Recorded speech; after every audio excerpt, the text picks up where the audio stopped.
Hoje vamos falar um pouco sobre os Diários de Emílio Renzi, volume 1, Anos de Formação, do Ricardo Piglia.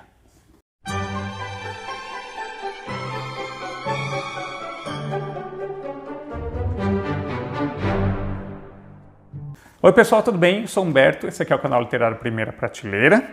Bom, e retomando aqui as resenhas do canal, fiquei muito tempo sem gravar vídeo, então estou gravando aqui desse livro que já faz um tempinho que eu terminei de ler, então vocês me desculpem se a análise não ficar tão profunda. Um livro que merece a nossa atenção, então que é esse aqui, Os Anos de Formação, Os Diários de Emílio Renzi, do escritor argentino Ricardo Piglia. Tá? Então muita gente fala desse livro, fala muito desse livro, e eu fui com muita sede ao pote, fui esperando maravilhas, e eu gostei bastante do livro, mas ele é um pouco diferente do que eu imaginava. Apesar dele chamar Os Diários, né, de Emílio Renzi, que é esse personagem que na verdade é o alter ego do Ricardo Piglia,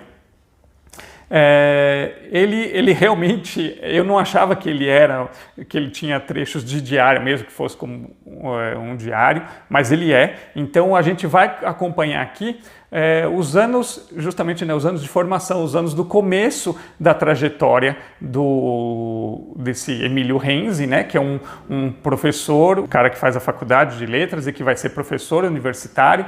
Então a gente vai ver aí as questões que ele levanta nesse começo de carreira, sempre a falta de grana e a escrita, o processo de escrever, de fazer as suas obras.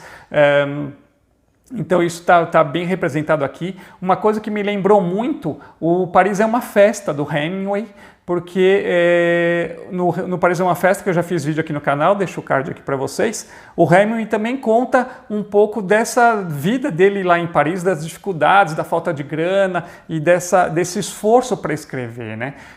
As duas obras, tanto o do Hemingway quanto essa do Piglia, mostram isso, como a vida é dura para quem quer escrever, como a pessoa precisa ter muito empenho, muita dedicação, muita teimosia para levar à frente essa ideia, esse projeto de ser um escritor.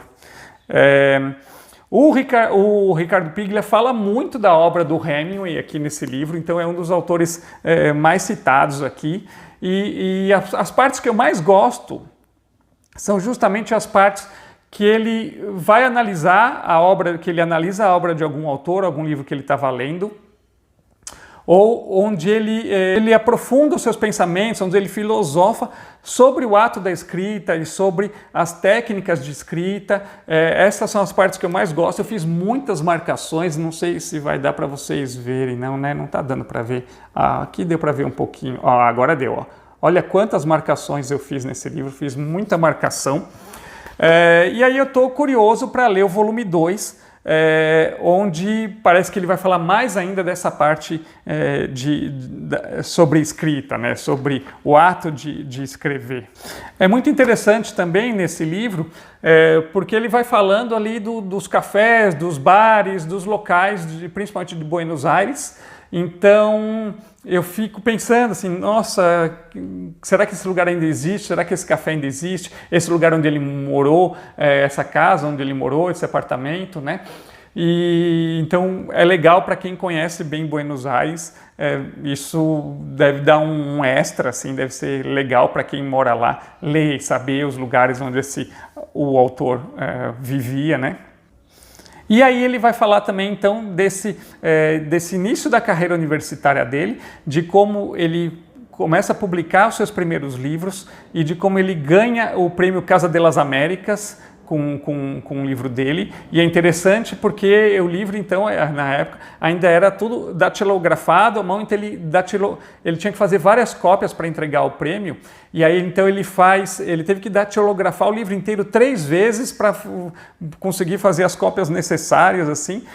Então, tem umas questões bem interessantes, assim, e a gente vai ver também um pouco da vida amorosa dele, das namoradas que ele teve, das mulheres com quem ele foi morar ali, até com alunas que ele se envolveu. A gente vai acompanhar, então, esses anos da vida dele. Então eu estou curioso então para ler esse segundo volume, e aí quando eu ler eu venho aqui contar um pouco para vocês também. Vocês já leram? Já conheciam? O que vocês leram do Piglia? Vamos falar um pouco também das obras do Piglia? Eu já li alguns contos do Piglia, mas eu acho que eu nunca li uma obra inteira dele assim. Então agora quero ler também. O que vocês já leram? O que vocês me recomendam ler do Piglia? O que vocês mais gostam dele? Vamos conversar, tá bom? Um abraço para vocês, até mais. Tchau, tchau.